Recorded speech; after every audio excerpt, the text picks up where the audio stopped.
আসসালামু আলাইকুম রহমতুল্লাহি ওয়া বারাকাতুহু। ইন্নাল হামদালিল্লাহ ওয়াসসালাতু ওয়াসসালামু আলা রাসূলিল্লাহ। প্রিয় বন্ধুগণ, আপনারা কেমন আছেন? আশা করি সকলেই ভালো আছেন। আমিও আল্লাহ পাকের অপার কৃপায় ভালো আছি। বন্ধুগণ, আল্লাহ পাকের শুকরিয়া আদায় করছি যে আল্লাহ পাক আমার চ্যানেল মানব সেবায় গাছগাছালিতে আবার আসার মতো তৌফিক দান করেছেন, আলহামদুলিল্লাহ। বন্ধুগণ, আজকে একটি অত্যন্ত গুরুত্বপূর্ণ ভিডিও নিয়ে হাজির হয়েছি। এমন একটা রোগ, চুলকানি, একজিমা, খাজলি, অ্যালার্জি, সোরাইসিস, এগুলির বিভিন্ন নাম আছে। এক একটার চেয়ে মারাত্মক পর্যায়ের হয়ে থাকে।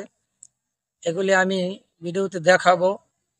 সোরাইসিসটা হলো, এটা খুব মারাত্মক একটা চুলকানির একটা জাত। এটা একটা জায়গায় হইলে ওই জায়গাটা এরকম দাউদের মতো গোল হয়ে ছড়ায়।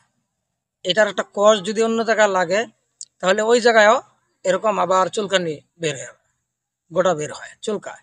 এটা শুধু সরাইতে থাকে, সহজে নিরাময় হয় না। প্রিয় বন্ধুগণ, এই সোরাইসিস বা চুলকানি, একজিমা অথবা অ্যালার্জি, যে কোনো ধরনের চুলকানি হোক না কেন, আজকে আমি একটি টিপস দেব, যে টিপস গ্রহণ করলে ইনশাল্লাহ অতি সহজে আপনারা আপনাদের শরীর থেকে এই রোগ দূর করতে পারবেন। বন্ধুগণ, এই যে দেখেন আমার হাতে একটা গাছের মূল। আসলে মূলত এটা কিসের মূল? এটা কিন্তু গাছ ছিল। এটা হলুদের মূল, হলুদ হলুদ।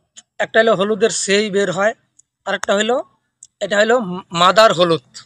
মাদার যেখান থেকে গাছ হয়, যেই হলুদ থেকে গাছটা হয় এটাকে বলে মাদার হলুদ। এরকম মাদার হলুদের মূল নিতে হবে। যাদের অ্যালার্জি ভালো হচ্ছে না, সোরাইসিস ভালো হচ্ছে না, আপনারা এই মাদার হলুদের হলুদের মূল নেবেন। এতগুলি নেবেন। নেওয়ার পরে দুই প্রকারের ওষুধ তৈরি করতে হবে। একটা হলো খাওয়ার, আর একটা হলো ব্যবহার করার। প্রিয় বন্ধুগণ, এই হলুদটা ছেঁচে রস বের করবেন।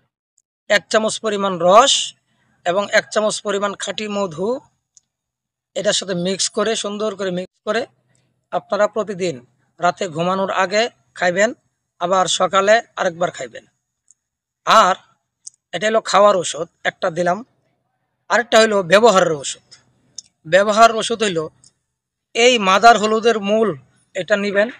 কতগুলি নেওয়ার পরে সুন্দর করে ধুয়ে পরিষ্কার করে ছেঁচে এটাকে বাটবেন। এটার সাথে নিম পাতা দিবেন পরিমাণ মতো, দিয়া পরে বাটবেন। বেটে সুন্দর করে এটা থেকে দুইটা ভালো করে একটু পানি দিয়া একসাথে মিক্স করে গোলায়া খাঁটি মধু নিবেন। নিয়ে সুন্দর করে মিক্স করে এটা ভর্তার মতো হবে আর কি। ভর্তার মতো বানায়া আপনারা গোসলের আধা ঘন্টা আগে যেই জায়গায় চুলকানি বা সোরাইসিস হয়েছে বা অ্যালার্জি হয়েছে, ওই জায়গাটায় সুন্দর করে এরকম লেপটে দিবেন। সুন্দর করে আধা ঘন্টা পরে গোসল করবেন। নিম সাবান ব্যবহার করবেন, অন্য কোনো সাবান আপনারা ব্যবহার করেন না। এইভাবে আপনারা সেবন করবেন আর লাগাইবেন। আর যাদের অ্যালার্জি তাদের জন্য আলাদা একটা বড়ি বানানোর একটা পদ্ধতি, একটা নিয়ম কানুন বলছি আমি। এরকম মাদার হলুদ নিবেন এতগুলি, ঠিক এই পরিমাণ মতো পেয়ারা পাতা নিবেন, দেশি পেয়ারা পাতা কচিটা। আর এর সাথে নিবেন কচি বড়ই পাতা, দেশিটা বড়ই পাতা নিবেন। আর লজ্জাবতীর পাতা নিবেন কিছু, আর চিরতার পাতা নিবেন কিছু, নিম পাতা নিবেন কিছু। এই সবগুলিরে সুন্দর করে ধুয়ে ভালো করে এটিকে সুন্দর করে পাড়ায় পিষবেন। পিষে এরকম মার্বেলের মতো বড়ি বানাইবেন। মার্বেলের মতো বড়ি বানায়া এই বড়িগুলি শুকাইবেন। শুকাইয়া রাত্রে একটা প্রতিদিন এইভাবে খাইবেন। আপনি একটানা 3 মাস খাইবেন। যাদের অ্যালার্জি আছে দেখবেন ইনশাল্লাহ 3 মাস যদি রাত্রে একটা এইভাবে যদি খেয়ে যান, 90টা বড়ি যদি আপনি খান, ইনশাল্লাহ আপনার দেহ থেকে অ্যালার্জি চিরতরে বিদায় নিবে। আপনি গোশত খাইতে পারবেন, বেগুন খাইতে পারবেন, যে কোনো তরকারি খাইতে পারবেন, কোনো সমস্যা হবে না।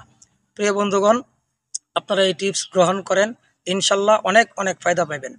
ভিডিওটি ভালো লাগলে সাবস্ক্রাইব করবেন, শেয়ার করবেন, কমেন্ট করবেন, আমার জন্য দোয়া করবেন। আসসালামু আলাইকুম ওয়া রাহমাতুল্লাহি ওয়া বারাকাতুহু।